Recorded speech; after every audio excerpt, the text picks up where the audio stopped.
중요하고도 재미있는 풍습이 하나 있었는데 요즘은 많이 안 하는 거 없어진 것 같습니다. 뭐냐면 함을 파는 풍습입니다. 함을 파는 풍습.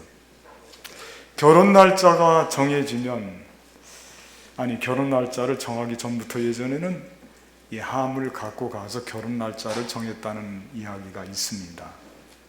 그러면 이 신랑 친구들이 말이죠, 함을 들고 자기 신분을 노출시키지 않기 위해서 오징어로 가면을 쓰고, 그 오징어 거꾸로 이렇게 매달아서 가면 쓰면 참 해괴한 모습입니다.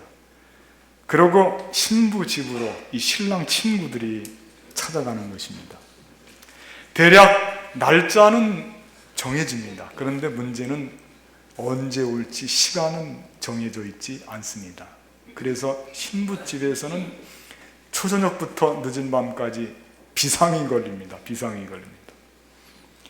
그리고 한참을 기다려도 오지 않아서 지쳐가고 있을 때쯤 골목에서 요란한 소리가 들리면서 함 사세요, 함 사세요.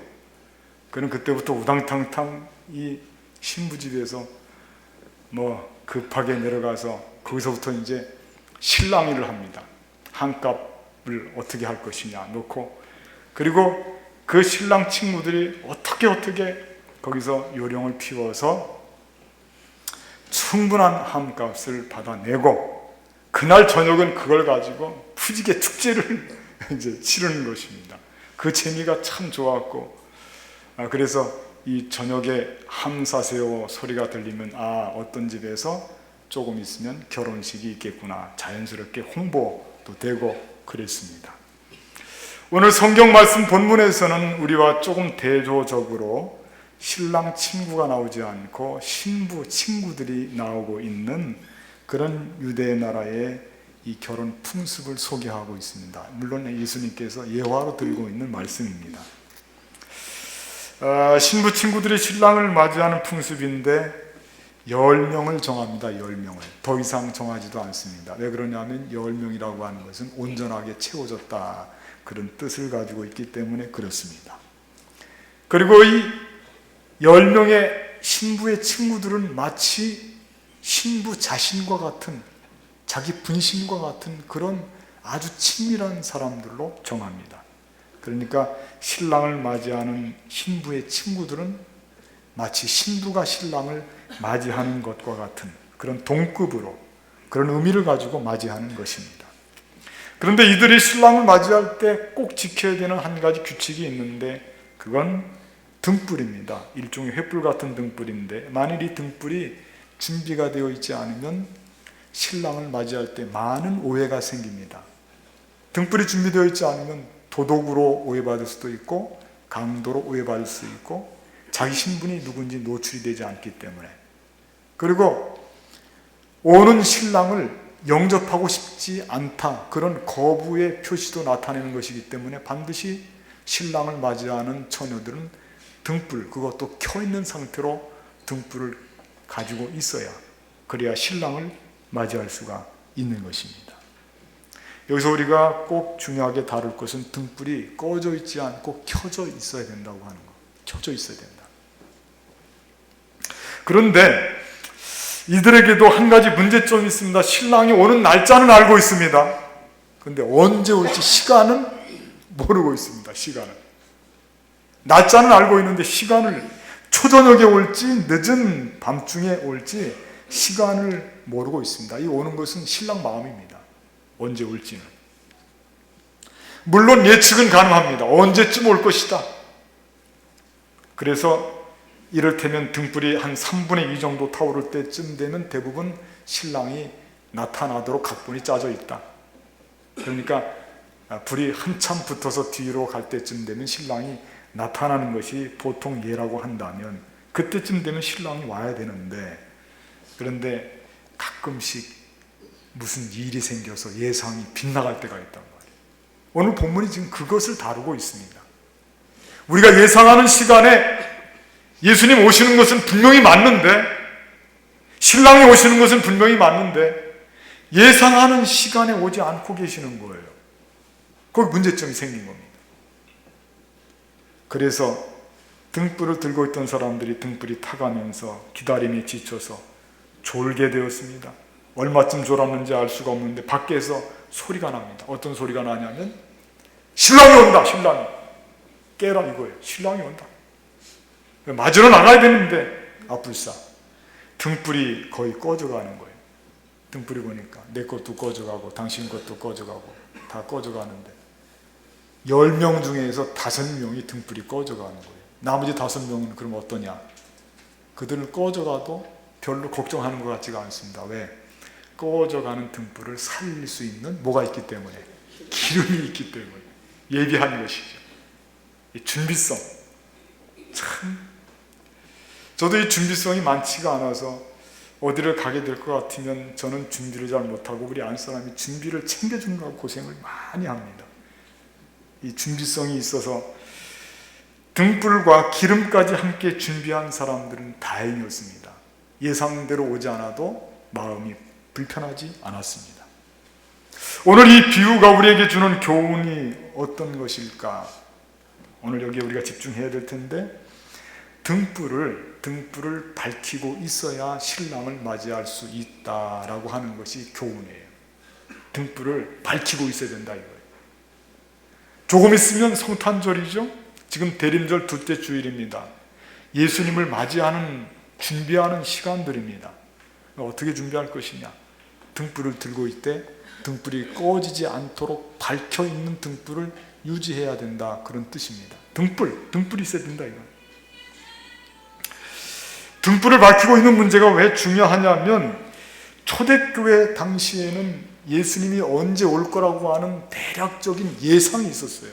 왜 그러냐면 예수님께서 마치 올라가시면 급하게라도 오실 것 같은 말씀을 전해주시고 올라가셨기 때문에 예수님은 어쩌면 오늘 저녁에 오실 수도 있고 오늘 밤에 잠을 자고 나면 내일 아침에 오실 수도 있고 금방 오실 수 있으니까 우리가 정신을 바짝 차리고 예수님 오실 때 좋은 모습을 보여야 된다. 이게 초대교회 때 긴장감이었어요. 그 긴장감. 우리 같지 않았습니다. 초대교회 때는 예수님이 오시는 것에 대한 상당한 긴장감을 가지고 그들이 신앙생활을 영위해 갔는데, 근데 문제는 그 중에서 누군가 우리 곁을 떠나고 또 누군가 떠나고 시간이 점점 예상하는 시간이 다 가고 있는데도 예수님 오시지 않는 거예요. 오늘 이 본문의 말씀에서 우리에게 아주 중요한 암시가 하나 있거든요. 그게 뭐냐면 늦어질 것이다. 어쩌면 늦어질 건데 늦어질 것이다. 어쩌면이라는 말이 점점 뒤로 사라지고 늦어질 수 있겠구나, 늦어질 수 있겠구나. 그러는 사이에 조금이라면, 짧은 시간이라면 얼마든지 이 등불 하나만으로도 가능한데, 맞이할 수 있는데, 근데 늦어지게 되면 어떡할 것이냐, 이게 문제거든요. 그걸 암시하고 있는 겁니다. 초대교회 때는 예수님께서 빨리 오는 것이 좋았습니다. 그걸 학수고대하고 있었습니다. 마라나타, 주님이시여 어서 오시옵소서 노래를 했습니다. 왜 그랬냐면 초대교회 때는 지금 우리와 같이 신앙생활 하는데 그렇게 편하지가 않았어요. 느긋하지가 않았습니다. 그들은 그들의 생명의 위협까지 받으면서, 때로는 칼끝이 자기 목을 겨누는 그런 위협까지 받으면서 신앙생활을 해야 했던 상황이 초대교회 때의 신앙생활의 모습이에요. 그래서 그들은 빨리 예수님이 오시기를 바랬어요. 신랑께서 오시면 빨리 우리가 맞이하고 싶다. 우리는 예수님 조금 있다 오시죠. 할 일이 많습니다. 준비가 안 됐습니다. 아직도 조금 세상에서 더 할 일, 좋은 거, 누릴 것이 많이 있습니다. 그러니까 예수님 조금 늦게 오십시오. 늦게 오십시오. 우리 상황하고 틀리단 말이에요. 여러분들, 제가 이렇게 말씀드리는 게 어쩌면 실례일 수도 있습니다. 여러분들 예수님 빨리 오시면 좋겠습니까? 대답을 안 하시는 거 보니까 좀 비슷하군요. 초대교회는 그렇지가 않았어요. 예수님 빨리 오기를 바랐어요. 그런데 신앙적인 모습을 살펴볼 때 예수님이 빨리 오시기를 바라는 마음이 있어야 그 마음이 바른 마음이에요. 예수님을 연기시키는 건 바른 마음이 아니에요. 왜? 예수님 오시면 그게 우리의 궁극적인 삶의 모습이거든요. 우리가 희망하는 것이 뭡니까? 이 세상 살아가면서 조금 더 잘 살기 위해서 거기에다가 우리가 희망에 초점 맞추고 있습니까? 그건 아니죠. 우리는 종말론적인 신앙을 갖고 있는 거거든요. 예수님 오시기를 바라고 있어야 되는데, 그런데 예상 밖에 오늘 이 등불을 밝히고 있는 다섯 처녀의 말씀은 이건 예수님이 어쩌면 늦을 수 있다고 하는 암시가 들어있다는 말씀이에요. 그래서 우리는 여기에 대해서 대비를 해야 됩니다. 늦을 수 있으니까, 등불이 꺼져갈 수 있으니까 등불을 꺼치지 말라고 하는 그런 암시. 예수님은 오늘 이 등불을 꺼치지 않고 계속해서 태우는 이런 모습을 뭐라고 말씀하셨냐면 깨어있는 삶이라. 깨어있는 삶. 오늘 말씀에 그대로 그렇습니다. 예수님이 그런즉 깨어있으라 그랬거든요. 깨어있으라. 너희는 그날과 그 때를 알지 못하느니라. 깨어있으라. 그러니까 우리가 깨어있는 삶을 사는 것은 등불이 꺼지지 않도록 계속해서 관리하는 삶을 사는 게 그게 깨어있는 삶. 어떤 사람들은 깨어있는 삶 그러니까 요즘 현대인들은 실제로 잠을 많이 못 잡니다. 저도 잠을 많이 못 자는 형편입니다. 그리고 늘 분주합니다. 하루에 4시간, 3시간 자고, 그리고 무슨 일이 그렇게 많은지 여기저기 다니면서 하여튼 전철에서 보면 그냥 거의가 앉아있으면 다 핸드폰을 한다든지 뭐 이거 한다든지 또 꾸벅꾸벅 잠을 잔다든지, 그렇게 요즘에 정말로 많은 사람들이 깨어있어요. 근데 그 깨어있는 게 자기 육신의 일을 도모하기 위해서 깨어있는 거예요. 그건 오늘 성경에서 말씀하고 있는 깨어있는 삶과는 별로 관계가 없습니다. 그래서 우리가 오늘 이 시간에는 등불이 꺼지지 않도록 등불을 환히 밝히는 일을 우리가 해야 되는데 어떻게 하면 그 일이 가능할 것이냐. 예수님 오실 때 꺼져 있는 등불이 아니고 환하게 밝혀 있는 등불, 어떻게 하면 될 것이냐. 거기에 대해서 우리가 이 시간에 집중해서 한번 깊이 생각을 해보는 시간을 가지려고 합니다. 여러분들, 등불이 계속 켜져 있기 위해서는요, 그냥 깊이 생각하지 않아도 금방 얼른 알 수 있어요. 등불을 꺼뜨리지 않기 위해서는 어떻게 해야 되냐면 에너지가 있어야 돼. 에너지가. 여기 지금 촛불이 탑니다. 2개. 대림절이기 때문에 하나씩 해서 대림절 넷째 주까지 태웁니다. 또 이 강대상에 촛대의 불이 지금 7촛대의 불이 들어있습니다. 그런데 이 불이 언제까지 타겠습니까? 그 속에 에너지가 공급이 되기까지는 탑니다. 그게 끄쳐지게 되면 불도 꺼지게 됩니다. 그러니까 불이 계속 타 있다고 하는 것은 그냥 저절로 타는 게 아니에요.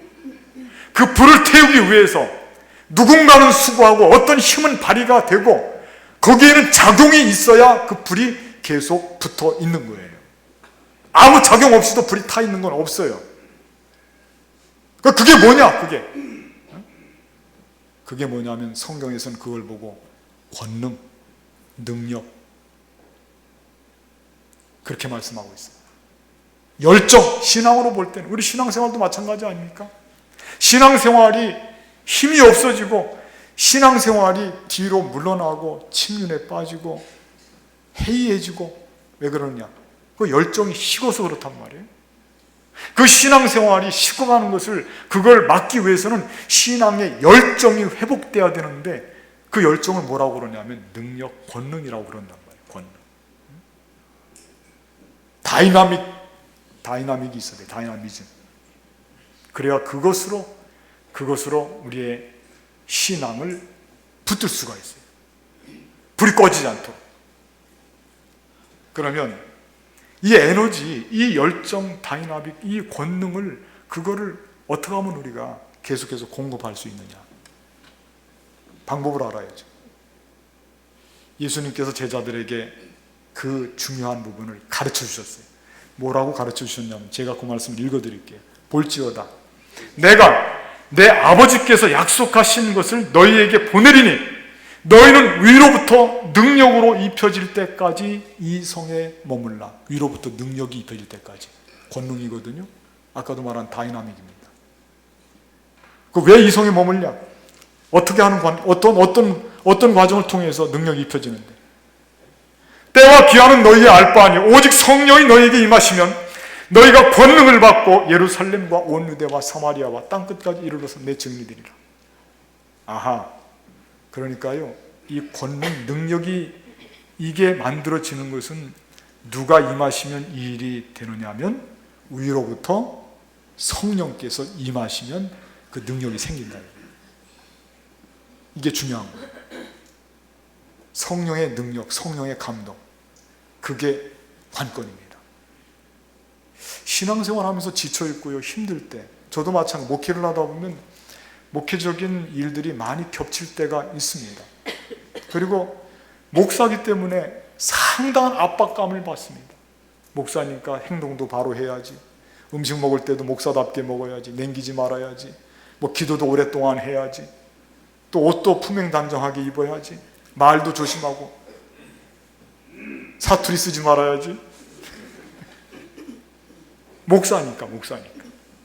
그런데요, 이런 신앙적인 의무감을 마음속에 담고 신앙생활을 하면 신앙이 불이 더 붙는 것이 아니고 거기에서 회의감이 느껴지고 나도 모르는 사이에 내가 그냥 나가 떨어진다니까요. 자빠진다니까요. 신앙생활을 하는데 신앙생활 그 자체가 기쁨이 되는 게 아니고 신앙생활을 잘해야 되겠다고 하는 것 때문에 압박이 되어서 스트레스를 받게 된다고 한다면 그게 어떻게 신앙의 아름다운 모습이 되겠느냐 이거예요. 왜 그러냐면 그게 성령이 주시는 힘과 공급해 주시는 능력과 성령의 임재를 통해서 큰 감동을 통해서 신앙이 이게 관리되는 게 아니고 인간적인 생각으로 의지로다가 내가 누구니까 나는 이렇게 해야만 된다 의무감으로다가 나는 우리 교회 30년 50년 나왔으니까 나는 우리 교회를 지켜야 된다 의무감으로다가 나는 권사니까 장로니까 목사니까 직분에 대한 의무감으로다가 이게 다 인간적인 의지 속에 있는 모습이에요. 그런데 그렇게 해서 물론 안 되지는 않아요. 당분간은 됩니다. 잠깐은 됩니다. 임기응변은 가능합니다. 그런데 그게 얼마나 지탱할 수 있느냐가 문제예요. 지탱이 안 됩니다. 그리고 힘들어져서 나중에는 감당하지 못할 짐들을 잔뜩 눌러쓰고 신앙생활을 그렇게 오랫동안 하면서도 기쁨이 다 사라지고 그냥 의무감에 족쇄에 채인 것처럼, 그래서 안타까운 모습이에요. 어쩌면 그분은 이미 불이 켜 있는 게 아니고요, 불이 지금 거의 꺼져가고 있는 상태일 수도 있어요. 그러면 이런 불을 어떻게 살려야 될 것이냐? 그런 불을 살리기 위해서는 성령께서 감동을 주셔야 되는 거예요. 성령께서 이끌어 주시고 우리를 움직여 주시고 우리 마음속에 뜨거움을 주시고 능력을 주셔야, 권능을 주셔야, 다이나믹한 마음을 주셔야 성령께서 주시는 열정을 붙잡고 우리가 신앙의 세계를 펼쳐 나가게 될 줄로 믿습니다. 성령이 개입하시지 않으면 아무것도 안 된다니까요.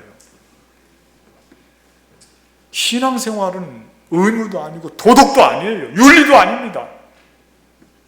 마음속에 감동, 벅찬 감동이 있어서 그 감동의 결과로 우리가 행동으로 옮겨지는 게 신앙생활이에요. 여러분들 생각해 보십시오. 세상의 사람들은 이해하지 못하는 게 있어요. 왜?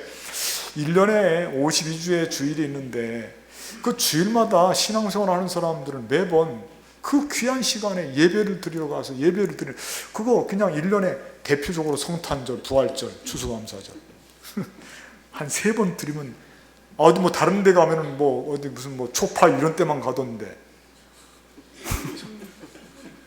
그런 데가 가기 쉬우니까 그런 데 갈까? 이 세상의 사람들이 하는 이야기예요. 우리가 어떻게 해서 매주마다 이 자리에 나와서 예배를 드릴 수 있느냐? 이거는요, 인간적인 의지가 전혀 없는 것은 아니에요. 그러나 우리 마음속 깊은 데에 나도 모르는 사이에 성령께서 나를 이끌어 주셔서 우리 발걸음을 이끌어 주시고 내 마음을 열어 주시고요, 내 마음에 감동을 주시고 겸손한 마음을 주시고 말씀에 대한 사모하는 마음을 주시고 내 마음속에 하나님께 영광과 찬양을 돌릴 수 있는 마음을 주시고, 그렇게 성령께서 내 마음을 움직이시는 거예요. 주장하시고. 그래서 그 힘으로 우리가 갖고 있는 등불이 그 힘으로 꺼지지 않고 버티고 지금도 환하게 밝혀지고 있는 거예요. 의지가 아닙니다. 신앙은 의지로 감당할 수가 없어요. 어떻게 초대교회 교인들이 죽음 앞에서도 당당한 모습으로 마지막 순교의 자리에서도 나는 예수님을 배반할 수 없습니다, 그렇게 나갈 수가 있겠어요? 그게 인간의 의지로 가능하겠습니까? 그것이 성령께서 주시는 감동으로 가능한 거예요. 성령의 힘으로. 성령 충만하시기를 바라겠습니다. 그래야 등불이 꺼지지 않습니다. 성령 충만해요. 그러면 성령 충만한 거 바라지 않는 사람이 어디 있겠어? 다 원하오지. 그렇게 하고 싶죠. 그런데 성령 충만한 방법을 알아야지. 성령께서 느닷없이 가다가 운전하고 가는데 임해서 운전대가 흔들리고 나도 모르게 진동이 나서 방언도 나오고 그럽니까? 응? 어쩌다가 성령이 임하시고 그럽니까? 성령이 임하시는 것은 성경 말씀에 보면 분명히 전형적인 방법이 있어요. 부인해서는 안 돼요. 그게 오순절 마가의 다락방인 줄로 믿습니다. 그 다락방에 모여서 모든 제자들이 거기서 뭐 했습니까? 기도했습니다. 기도하는 것과 성령 충만은 뗄래야 뗄 수가 없습니다. 한번 본인들 스스로 돌아보세요. 내가 지금 기도 생활 잘하고 있는지, 내가 왜 요즘에 이렇게 힘들고 메마르고 내 마음이 지금 강팍해졌는지, 나 성령 충만을 바라고 있는데 그게 왜 잘 안 되는지, 그건 틀림없이 우리 생활 속에 어떤 한 거룩한 부분을 떼어서 구별해서 기도하는 시간이 없고 부족하기 때문에 그렇습니다. 기도가 부족하면 성령 충만할 수가 없어요. 분명한 자명한 사실이에요.